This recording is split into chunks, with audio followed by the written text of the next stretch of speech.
Hello, everyone. My name is Chang. I am so thrilled to be here, joined by Michelle Reyes, who is the Vice President of the Asian American Christian Collaborative, and our dear friend, Thabiti Anyabwile, who is a pastor out in the DC area at Anacostia, and is also the lead at the Front Porch, which hosts the Just Gospel Conference.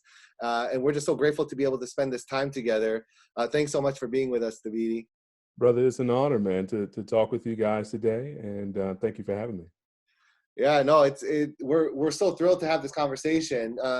But before we get into everything, you were so quick to respond. I think as soon as I messaged you, you were on board with signing the statement on anti-Asian racism in the time of COVID-19. I'd be curious, why did you sign the statement? What stood out to you about the statement, and what made you kind of put your name on this as an initial signatory with us? Signed it because it was the right thing to do, and didn't require a lot of thought in terms of whether or not it's right to oppose racism, and didn't require a lot of thought in terms of whether or not it's right to oppose racism when it's a group other than your own, right? So if we are only concerned with opposing racism when it affects our group, then we're not really concerned with opposing racism. We're concerned with whatever vision of progress or prosperity or well-being we have for our own group. If we're going to be Christians about it, we have to oppose it on principle, because it's contrary to God's call for us to love neighbor. It's contrary to the self-sacrifice that we're called to make for others. It's contrary to everything that's good and lovely and true. And so when I read the statement, which was beautifully written, I would be happy to have my name associated with this and to stand with brothers and sisters who are being, in some unique ways, targeted and mistreated in this particular era. And we do have to be, as best we're able, children of Issachar, who can discern the times and who can lean into the pressing issues of our times when they're happening, not as a matter of Monday morning quarterbacking when the dust all settles. That's so good. We're so grateful for your support and just also your knowledge and awareness of why things like this are important to stand up on. You yourself have spoken on issues of race, racism, culture, and I'd love to just hear more. If you could talk about some of your journey through pastoring, church planting, even just in your own life, talk more about your own journey of cultural identity and the ways in which you've spoken out about race and racism. Now you'll have to keep me on track here, because you asked me that question and I'll get a little bit like Heathcliff Huxtable and my eyes are rolling in the back of my head and I start telling these meandering stories and people will wonder what the point is. So you gotta keep me on track with this. Take us where you take us. Yeah. Well, it's an interesting question for me, because I think folks who feel like they know me or are aware of me or my ministry really are people who parachuted into my life partway through. So what they are aware of is I was a pastor at this church or this church. I spoke at this conference, had sort of platform relationships with various persons that are better known than I am. And so their association with me, you associate me with conservative, reformed, white evangelical spaces and places. And I certainly have spent my time in those spaces. But that's to jump into my life, gosh, way downstream. So long before that, before I was a Christian, I grew up in the South. And everyday racism, everyday reality. The county next to mine was the state seat for the Ku Klux Klan. Periodic marches and things of that sort in our downtown city area. And so just bumping into racism was an ordinary, everyday kind of experience for me. Speaking out against it is something I feel like my mom has given me.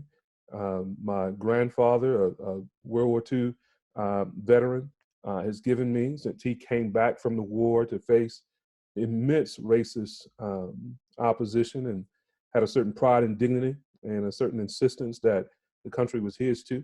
And so he passed along some of that. So I go off to college and convert to Islam, and really reading everything I could read in African-American history and culture, president of the Society for Black Culture on campus. It's the heyday of Afrocentrism. So some of my mentors were men like Naeem Akbar, and we frequently had on campus men like Malefi Asante and Yusuf bin Yaqanan. These are names that many folks will have no idea, will know nothing about those people, but they were sort of the vanguard of Afrocentric thought in the late 80s and 90s. And these were folks whose feet we were sitting at. Cut my teeth on almost everything that Malcolm X ever wrote or spoke that I can get my hands on. And so, as I said, converted to Islam as a sophomore in college. And that was a period of pretty intense racial awakening for me. It's a period of deep immersion into everything Black, and a season, frankly, of racist attitude toward folks who are not Black, a rejection of whiteness, white people, categorically. I'm not proud of that, but that's where I was. My studies focused, I was a psychology major, a double major in African American studies.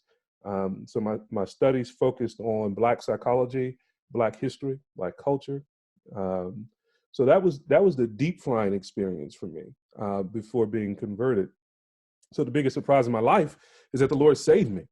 Right? And the most pressing sort of subjective evidence of my own conversion is almost immediately when he saved me, he took all of that racial animosity and racist, bigoted, prejudiced orientation. He just took it. He just took it.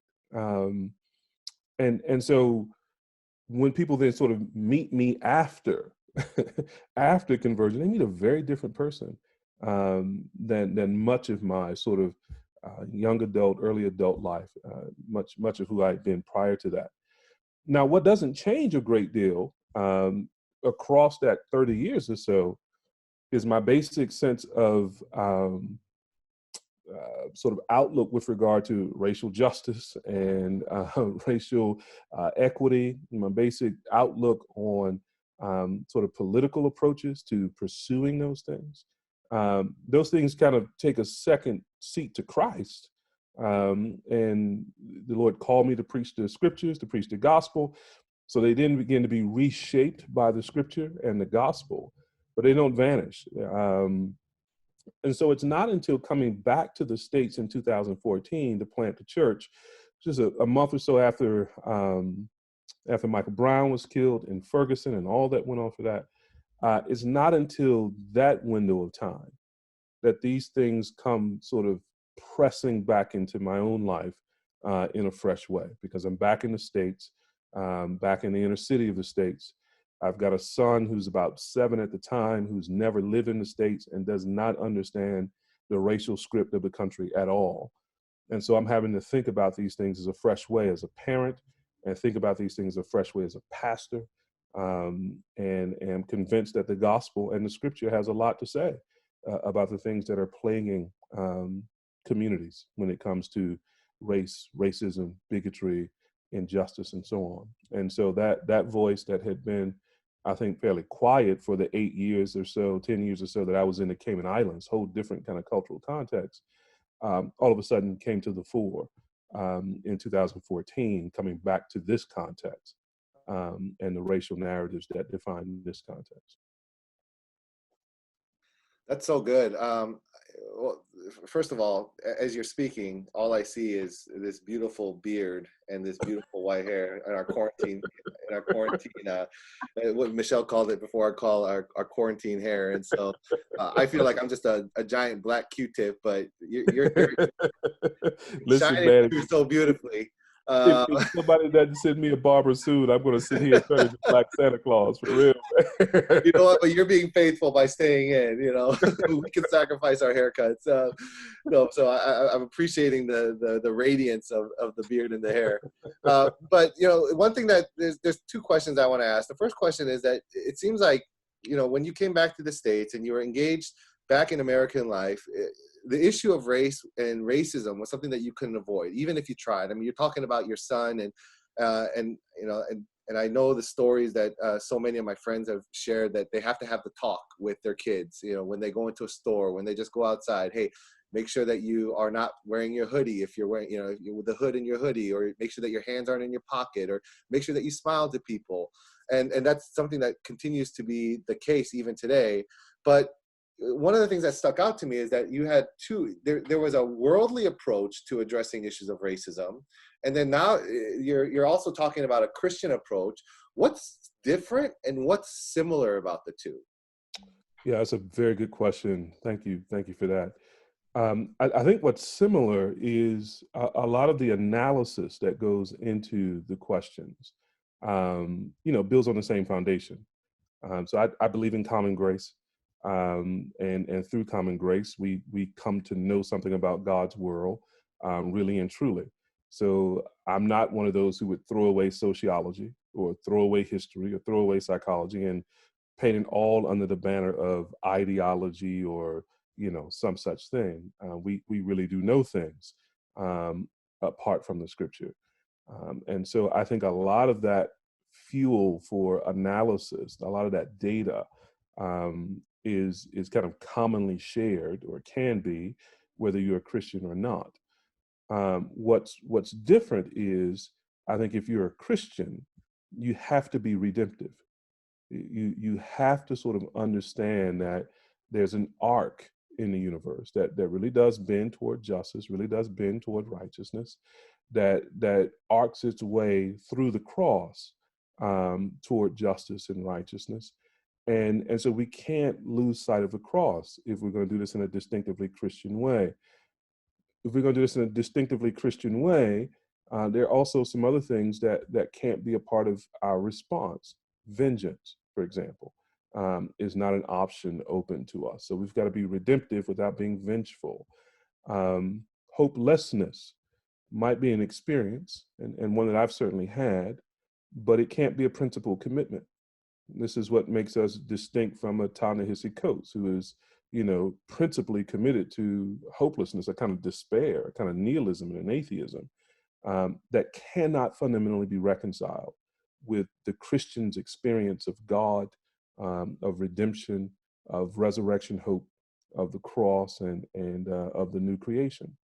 And so we have to fight for hope. I love the way one author puts it, hope is a practice, hope is a discipline. And so we have to be committed to that discipline if we're going to do this work in a distinctively Christian way. And I think Dr. King teaches us here in a really remarkable, if you want a case study of a distinctively Christian approach to racial justice. I mean, the Lord in his kindness has given us a brilliant model in Dr. King, who helps us also think about suffering and the way suffering can be redemptive. And so those would be some of the things that would mark us off as distinctive as Christians, even though we might be looking at the same phenomena and using some of the same tools to understand that phenomena, and to arrive at positions. One last distinction: if we're going to be distinctively Christian, we can't be partisan. The answers to our questions can't be sort of driven by the platform of political party, because there's no political party on the planet that is an overlap of the kingdom of God, that is an overlap of Christ's own mandates to us. There's good in parties, there's bad in parties. We can't be loyal to one party lock, stock, and barrel at all. This is where I disagree vehemently with men like Wayne Grudem and Al Mohler, who over Wayne Grudem 4 years ago, in the last election, Al Mohler recently, have basically baptized the Republican Party platform as the, quote, biblical worldview, and went on to talk about things that are not necessitated by the Bible at all, judicial philosophy and appointments and things of that sort. That seems to me to be American civil religion, not gospel religion. And that seems to me to be, hostage to partisanship in a way that a Christian, if he's going to be or she's going to be prophetic, simply cannot be. We've got to be different from that. We've got to recognize that Democrat, Republican, conservative, progressive, None of those terms are in the Bible. Those are worldly categories. And we have to stop the tendency toward endorsing flatly one or the other as, quote, the biblical thing, and return to the Bible itself to sort of marshal our positions. So good. There's a quote that you said of there's an arc in the universe that bends towards justice through the cross, and that's beautiful. And this need to be redemptive, not vengeful. Thank you for that. That's powerful. Learn it from Dr. King. I love that. And I think all three of us, we are convinced that there is a biblical form of justice, that it's not just this worldly thing, if you will, and that it's detached from any sort of political party, as you mentioned. That I know that's one of the biggest challenges when talking about justice, particularly in certain evangelical spaces. It's hard to convince people that justice conversations are just tied to one political party. I'm curious, what are some of the other hurdles or challenges that you've experienced in conversation with Christians for why people don't see justice as synonymous with the gospel, and how to help navigate those kinds of conversations? Yeah, it's a great question. I think the biggest impediment is that evangelicals have learned and adopted a hearing impairment, so that there are certain terms that are just Bible terms that are ceded over to other tribes or other perspectives, and then therefore sort of thrown away because of that. So justice would be one, right? It's people hear that in the evangelical context, particularly white evangelical context. They hear the word justice and they think left, liberal, progressive, anti-gospel. As a whole, this is what we call social attribution theory in social psychology. There's a whole list of attributes that then sort of fall out in association with that word, and it gets thrown away. And consequently then, when you come to the Bible and you actually see the word in the Bible and you actually see demonstrations of it in the Bible, you don't hear it. You don't recognize it because you've got this kind of filter over your ears that screens it out. And so, that's one impediment. I remember speaking to a group once, just helping them think about justice from the book of Proverbs. Quoted from Proverbs 1 verse 3, says they're basically one of the reasons we have the Proverbs is so that we might learn how to live justly, equitably, so on and so forth. And so I just did a summary of the Proverbs for that sermon. At the end of the sermon, I said, now, if you've noticed, all I've done is basically read to you the Proverbs. And there was this gasp, like, that's right. It was like, it's been there the whole time, but you've had this hearing impairment. Here's another barrier, I think. And that is this allergy, this strong allergy to conviction. Don't want to be convicted that in any way they're wrong or associated with anybody who's wrong, or have to call other people who are wrong who are like them. In the sort of heat of 2016, 17, corresponding with a lot of people, I was surprised at the number of white evangelical pastors who wrote to me saying they wanted to talk with me, who wrote to me to say, okay, I think I agree with you on A, B, or C. I differ on D and E, but really what I'm hung up on is my grandfather was a racist and said racist things. And he loved me and took such good care of me and loved his wife and the family. And I just couldn't bring myself to, condemn him publicly or to say anything that we construed as condemning him publicly. And, I just, as lovingly as I could, try to say, well, the problem with a racist is not that they don't love their families, that they don't love the other families of humanity, right? And that's not something to be commended. It's not special that he loves his family. Jesus says, hey, even heathens do that, love their family, love their friends. What we're called to as Christians is a love that actually spans over to include its enemies.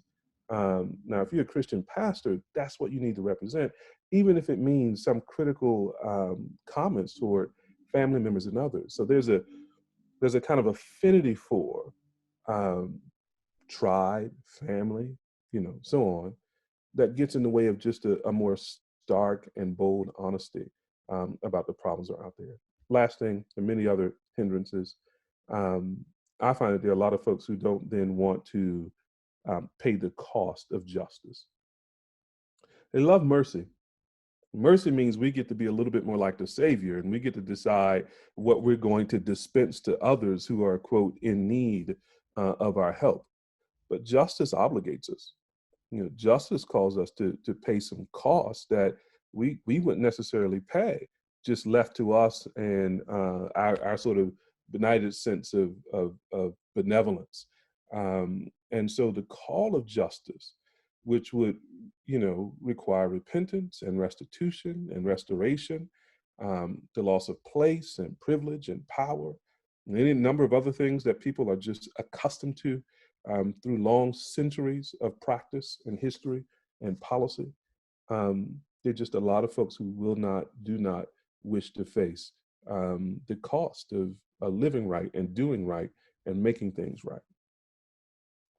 Yeah, I know, that's so good. I think about Ephesians and how there's this beautiful picture of oneness and unity. But then if you kind of work backwards toward the front of the book, you see that that's predicated on reconciliation. Yeah. But reconciliation is predicated on justice. That's right. And unless justice is accomplished, you can't have reconciliation. And unless you have reconciliation, you can't really get to unity.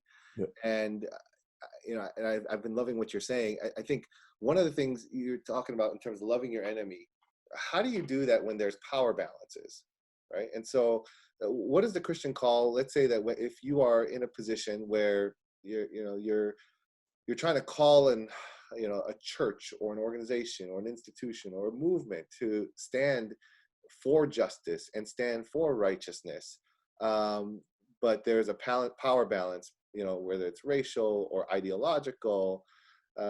How would you navigate that, and how would you encourage people to navigate that? Because there's a lot of people, especially people of color, that are in these white evangelical spaces that feel like they lack power, and what Sean Harper would call, they have consciousness but they have no power, and that tension leads them to burn out and get exhausted and feel just tired all the time. And so I'd be curious what your thoughts are on that. Yeah, it's a great question. The weapons of our warfare are not carnal, right? And much of what we think of in the way of power actually is in the realm of carnality. It's in the realm of force. And so I think sometimes we're living with a kind of self-deception about the importance of power. Again, just to invoke Dr. King here, Black folk had no power in this country as they started to march out of churches, down city streets, and as they walked away from buses and walked to lunch counters. There was no power available to us other than the power of a certain kind of moral suasion and the power of suffering when it's attached to redemptive ends, and the power of love. So the most explosive forms of power from a Christian perspective have almost nothing to do with how much resources you control, which positions you hold in the organization, which decisions that you're able to make. Now, in saying that, I'm not saying those things are unimportant. Simply that that person who is in the position you describe is probably going to have to discover that their sufficiency comes from God, that God himself lacks no power, and that the resources of the battle aren't really resources that can be defined in sort of earthly, worldly power terms, but really must be thought of in spiritual terms, because our warfare is not with flesh and blood.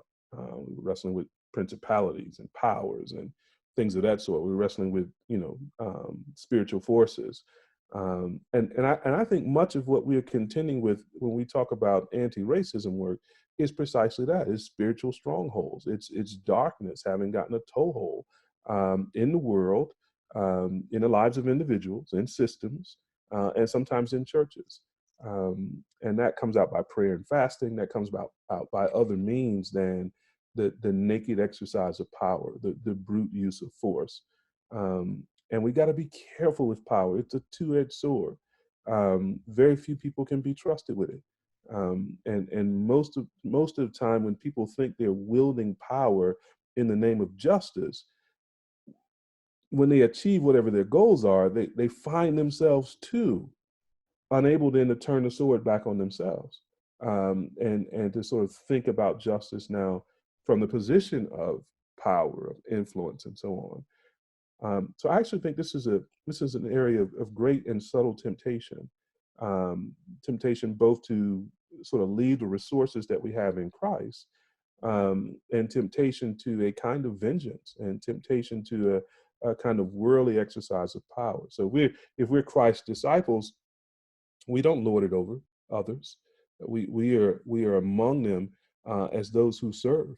And the greatest in the kingdom are not the greatest in this world, but those who serve. And so we've got to think about how we are in those positions if we choose to remain in those positions. And that's an important question.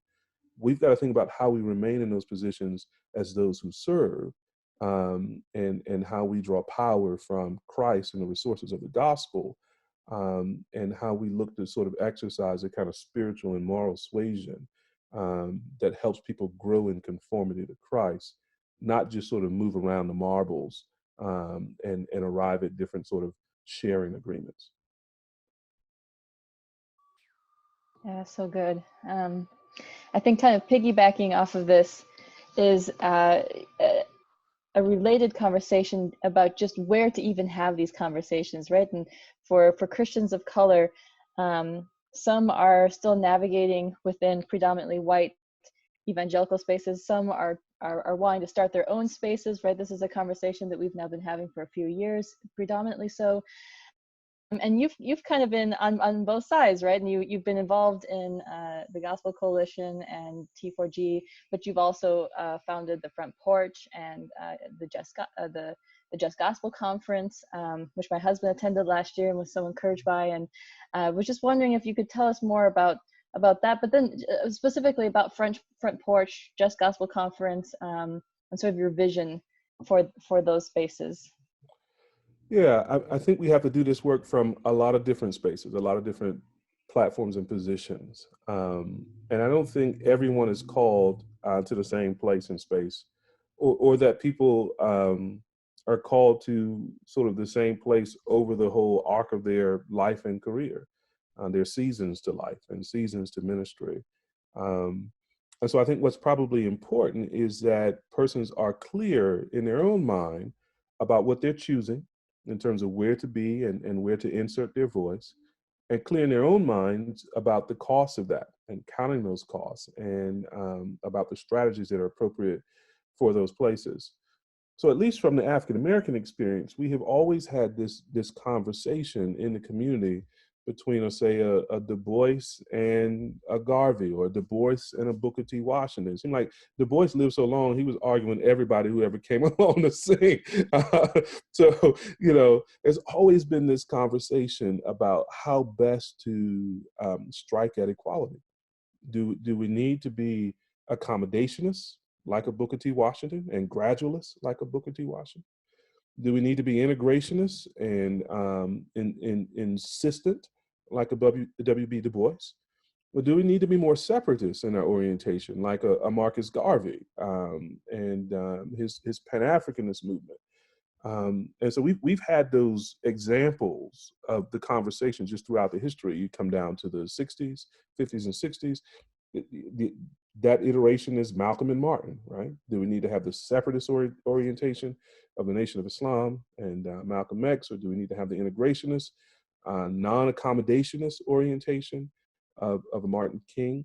And as quiet as it's kept, the mass of African Americans at that time were pretty much accommodationists, who just sort of looking to get by and not ruffle the waters too much, and let's just keep eking out a piece of it as we can. So that's been an ongoing conversation across the African American sojourn in the country, and each of those positions I think are vital, and each of those positions have their own sort of costs and benefits. So if that person is going to stay in a predominantly white context, I want to encourage them to sort of resolve in their own heart that context does not belong to white people. The church doesn't belong to white people. church belongs to Christ. And so they have to have a sense that they are, it's right for them to be there. And they are there as no special favor to white people. And they are there not being beholden to white people, right? So you've got to sort of embrace the vulnerability of saying, hey, I'm here in complete dependence upon God and in faith in Him, and I have a right to be here, and I'm going to be here, and I'm going to press for the things that the Lord would have me press for. Similarly, the person who says, no, we need to kind of step out and build. Well, that's got to be an act of faith too. And it's got to be an act of genuine faith and an act of genuine love that isn't so much exclusive of others as it is reparative in love for the people who sort of need to build institutions, need to build spaces, need to leverage resources in order to effect a more just and a more united church. And so there's got to be some sense, teleologically, that this is going to end in some kind of multi-ethnic expression of the church, because frankly, that's the definition of the church. It's people from every tribe, language, nation, and so on, gathered together in the lordship of Christ, in common communion with Christ and each other, and in common love with Christ and each other. Now, if you got a definition of church other than that, then what you're doing ain't church, right? Even if that definition is 2 or 3 steps down the road from the sort of space that you're trying to create in order to make that reality a healthy reality, rather than the sort of disenfranchising, dependent reality that it's perhaps been in so many places up until this point. So I think people have to, whatever space they're in, they're going to have to sort of adopt some theological clarity and some first principles that enable them to be in those spaces without losing sight of the fact that they're supposed to be there, in the integrationist case, and they're supposed to be there or get there in the so-called separatist space. So otherwise, we wind up doing things that are sub-Christian. I'd love to hear a little more about your journey and how you've been processing that in your own life. I think it's great. I mean, I think that's the perennial challenge, especially as Asian Americans. We do predominantly take a more assimilationist view, a lot because of the massive migration that took place after 1965, when the country was essentially reopened to Asian peoples from Asia, and we really wanted to make sure, like, for Asian Americans, one of the things that we wanted to do was we looked at the landscape and said, okay, here are white people, here are black people. We don't want to be treated like black people. We want to be treated like white people. Let's make sure we fit into this white society. And then, of course, a large portion of the people that came were highly educated. It was known to be like a brain drain of sorts during that time. But, so we're still having these discussions in a different form comparatively to the African-American community. But I think what your story does is help us to see our story in a lot of ways. And I'd be curious to if you would be willing to be personal and kind of give us, open the hood and give us a peek inside what happened with you in terms of your processes and your journey. And we'd love to hear how you thought through things, so that for the people that are hearing and listening in right now, they can also kind of reflect on their own experience as they hear your experience. Sure.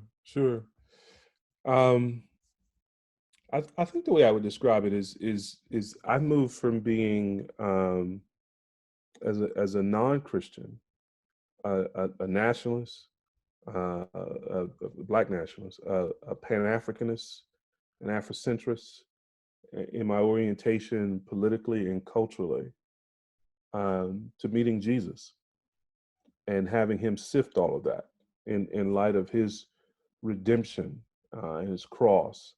And so I had a long season then of coming into multi-ethnic and predominantly white, evangelical, conservative reform spaces in a period in the country's kind of history that was largely a period of détente, right? There's no open conflict, no recordings of police shootings. And I mean, those things were happening, but not at the sort of intensity and the viral visual nature as they would beginning with Trayvon Martin and sort of on down the road.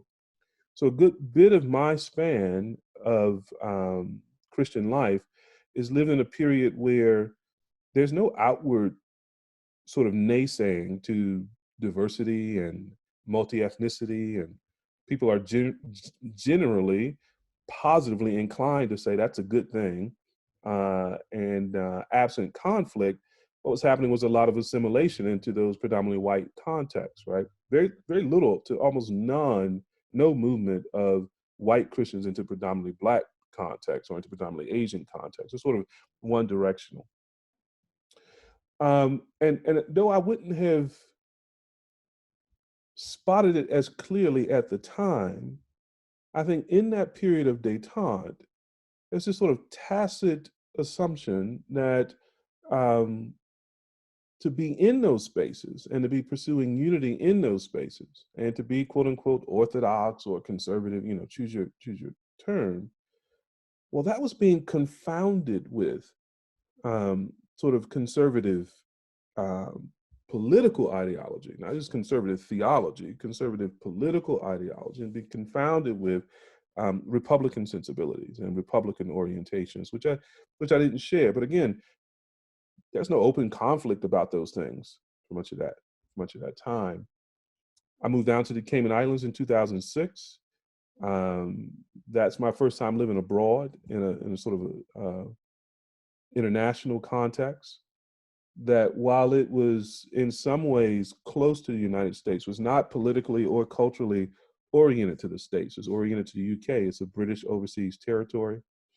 It's a little island nation that had, at the time, about 115 nationalities there, in a population of about 55,000 people. So insanely diverse, with no sort of supermajority in terms of ethnic and cultural background on the island, and without the history of slavery to sort of scar it and shape it the way the United States been scarred and shaped. Now, that's not to say without racism. There was significant anti-Jamaican racism. There's significant anti-Filipino prejudice and so on. There's significant class struggles. So I was sort of dealing for 8 years with a very different pastoral context on these issues. And not being in the States, not really sort of engaging the conversation in the States, right? And again, I'm sure that contributes to some people's perception that either I was uncaring about these things or unawares, or maybe worse, sort of over deep fried into sort of whiteness and a white perspective and sensibility on it. But the whole while, I think I'm sort of politically the same person that I was back to college and graduate school. As we said earlier, and not to repeat that, coming back to the States changes that dynamic for me, and almost immediately begins to change the sort of thinking I had to do about associations. So when I wrote the first post about my son and coming back to the States and my fears and concerns for him, there were no shortage of people who contacted me. It's like, brother, that's kind of off the rails. Police are the good guys. You should be more worried about black on black crime, all the arguments, right? And those things got pretty heated pretty quickly. And one day, sort of discouraged, I was sitting at home thinking about sort of comments I had gotten online, Twitter feed, other places. And I felt like the Lord prompted me to sort of categorize them, just to got a sheet of paper, line down the middle, comments pro and comments con, two different columns. And then something became really clear as I did that exercise. In the sort of comments pro, there were a lot of people who would make one comment positively in support, whether that was just, I'm sorry, I grieve for this with you, or something more adamant.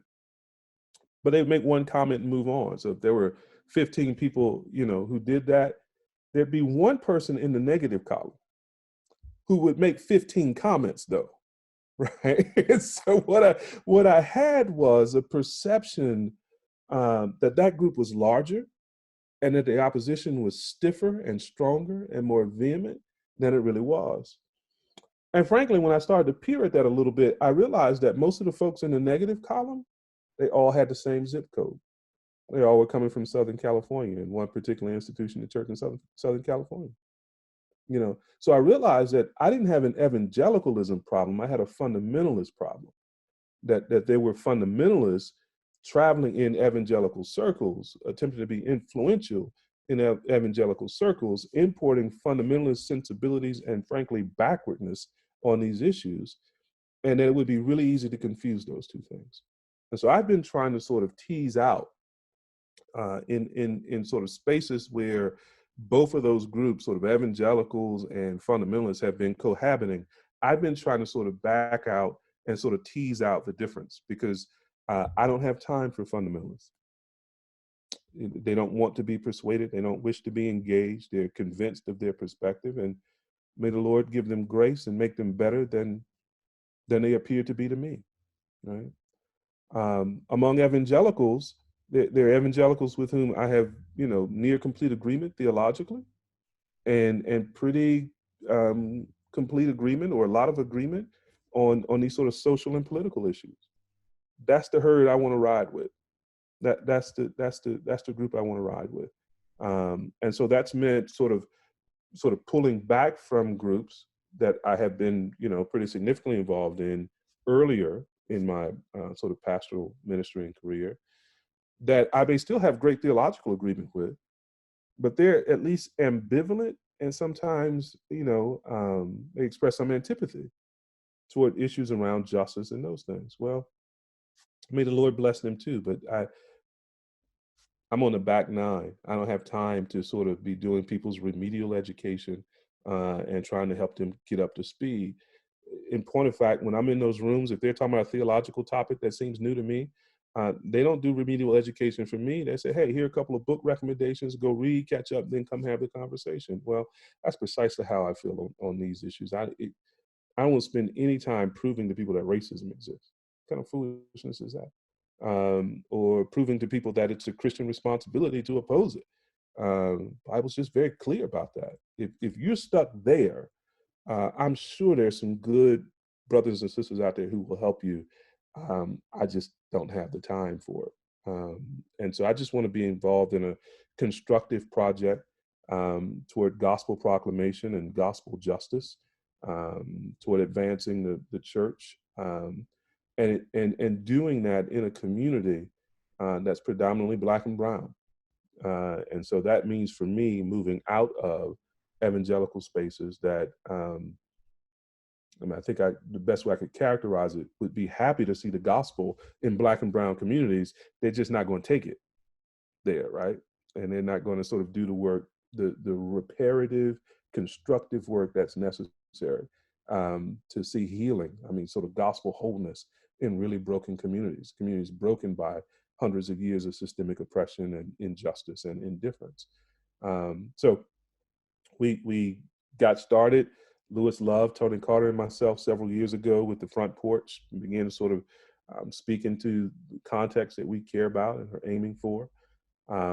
Just Gospel is a conference that grew up out of that because we wanted to give platform to people of color who are doing good work and who ought to be known by the church more widely. But like Ray Chang, we're upset that Thabiti was the only one getting invited to the conferences. And so I was waiting for it. and so we thought we'll have a conference and Thabiti won't speak. Thabiti will moderate a few panels and we'll let everybody else speak, which I love, by the way. I'm just teasing you, brother. And so the rest of my life, I as far as I can tell, as far as I can foresee, is being directed to poor Black and brown neighborhoods to do church planting work, to do justice work, to write and do whatever the Lord would have us to do in order to serve the gospel to those neighborhoods and the people in them. And so, yeah, so I feel like I've been for 5 years migrating out of evangelical spaces. I guess the New York Times or Washington Post, one of them published the Washington Post, the article, "The Quiet Exodus," I think that's been underfoot for a long time. I think it's real. I think it's maybe undermeasured, honestly. And I certainly feel like I've been a part of that quiet exodus as well. Um, and we'll see what the Lord does with that. But to do something constructive in our own context, for our own spiritual and economic and political good, is kind of where I want to spend the rest of my life in ministry. Amen. That's so good. Well, speaking of constructive, as you know, Ray and I and a group of Asian American Christians across the country wrote the statement on anti-Asian racism, but we're not just committed to calling out racism against Asian Americans, but as Christians, we need to be calling out racism wherever it's present, and that's not something that we've historically been good at, right? And the histories of racism for African Americans and Asian Americans are distinct, although you can see the ways in which they've been interwoven together, the ways that Asian Americans and African Americans have been pitted against each other through things like the myth of the model minority. And, right now we're in the anniversary time dates of the LA riots and just other very tragic moments in US history where Asian Americans and African Americans have also fought against each other. And so we're wanting to take a new step forward toward healing, toward solidarity, and would love to just hear more. How can Asian American and African American Christians pursue kingdom solidarity together and link arms in tackling cycles of systems of racism together? Yeah, praise the Lord. Great question. And it connects to part of why I signed the statement too. When the statement came across, I just thought, this is an opportunity. This is a really significant opportunity to take I think a significant step among Christians toward greater anti-racist work in a collaborative way, and in a way that is inclusive of the needs and perspectives of not just one group, even though at any given point, any one group could sort of be at the fore of need for support and solidarity. But I just thought, okay, I've never been approached by Asian Americans to, join an effort to collaborate in this way. And being approached signaled to me a kind of awareness, an awareness that feels new, that we really are in the boat together. We really are in the fields together, and we need each other. And there are things to learn from one another. And so just, in very broad strokes, the creation of a table where that can happen, and a conversation that I hope will be robust enough that it not only responds to the need of the moment, but also we find ways to have sort of intergroup conversations and intra-group conversations that lead to healing and discovery and repentance and deeper reconciliation, right? So even as we make calls to others for certain forms of justice, we've got to be sort of talking with each other about the ways in which we need to mend relationships. So one thing is just to set that table, to have those conversations and to leverage the respective privileges we have, to be able to make that happen. Of course, in a conversation like that, there's mutual learning that needs to happen. That's always got to be a part of the agenda. It's just learning, growing, things of that sort.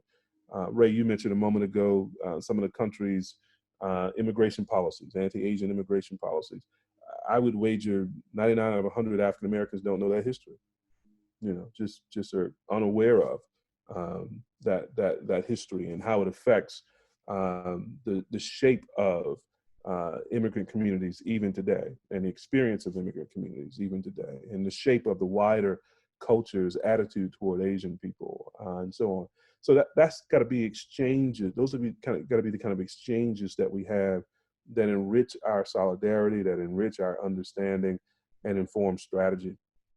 And of course, there are probably 100 things we should be doing practically in support of one another. We should be developing a writing agenda that is about sort of writing to the people that we're trying to represent, and advocate for, and not writing to a broader, white, diffuse evangelicalism that seems to be the market of most Christian publishers.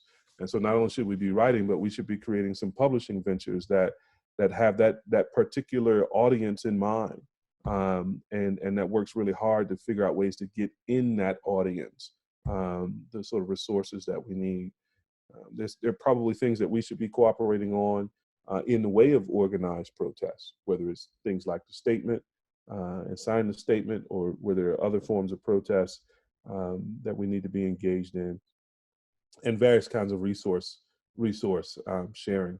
I think one of the great myths in this conversation that people can fall prey to, particularly in my experience, particularly young people, is the sort of myth that we don't have resources.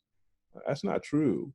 And I think any sort of cursory exploration of African American history, Asian American history, is going to be a study of people who had very little and somehow turned it into a lot, for their families, for institutions, and things of that sort. So we've got more resources than we probably take stock of, and we should be using those resources in a more effective way, in a pooled way, a collaborative way, to do any number of things that we think needs to be done in solidarity with one another. That was gold. Talk about resources. That was all gold. So good. Yeah, we're so grateful for the time. I think for those who haven't seen the statement on anti-Asian racism in the time of COVID-19, you can go to www.asianamericanchristiancollaborative.com. That's asianamericanchristiancollaborative.com, and follow us on all the major social media platforms at, or the ampersand, AA Christ Collab. But also follow everything that Thabiti is doing. Thabiti, you and I'd love to have you share kind of all the ways in which they can kind of engage with your work, as well as with the Front Porch, and anticipate the Just Gospel Conference coming up next year. And so maybe you can share some of the ways that they can get connected with you. Oh, they don't need to do that, brother. They just just plug into their local churches, serve the Lord faithfully there. If they're glutton for punishment, they can follow me on Twitter. They can come by the Front Porch and watch videos or read blog posts and interact with us there. If you're in the DC area, we'd love to have you visit with us at Anacostia River Church. And even if you're not in the DC area, if you feel like, man, I really would like to know more about how we see the gospel ecology grow in inner city, poor, Black and brown neighborhoods, then give me a shout. We can talk about some things that we're trying to do in that front. But this is the other thing I learned. You talk about my sort of sojourn. This is the other thing that I've learned in the last 10 years. I should have known it 10 years prior. But the real work and the real action is in the local church. If I think about the last 5 or 6 years, and when I've been most despairing, and when I've been most hopeful, I've been most despairing when I've been in this sort of disembodied interaction with online evangelicalism, fundamentalism. I've been most hopeful and most happy when I've just been across the table from a member of my church talking about these things, or talking about other things that are more pertinent to our own community. And so life and happiness have been defined by being more embodied and being local, and embracing that as the good gift it is from God, along with the saints that I get the privilege of worshiping with and shepherding. That's right. I mean, I hope people are gluttons for punishment, because God disciplines those he loves, and sometimes the discipline comes off as punishment. And so if you are in the DC area, I would strongly encourage you to be with the community at Anacostia and sit under the teaching, under the faithful teaching of Pastor Thabiti. We're so grateful for the time that we were able to spend with you. Thanks so much. We're looking forward to the ways in which we can collaborate in the future. Amen. As am I. I'm honored to have been here. Thank you for having me on. So good to meet you, Michelle, and so good to hang out with you, Ray. It's been great, man. Let me know how I can serve.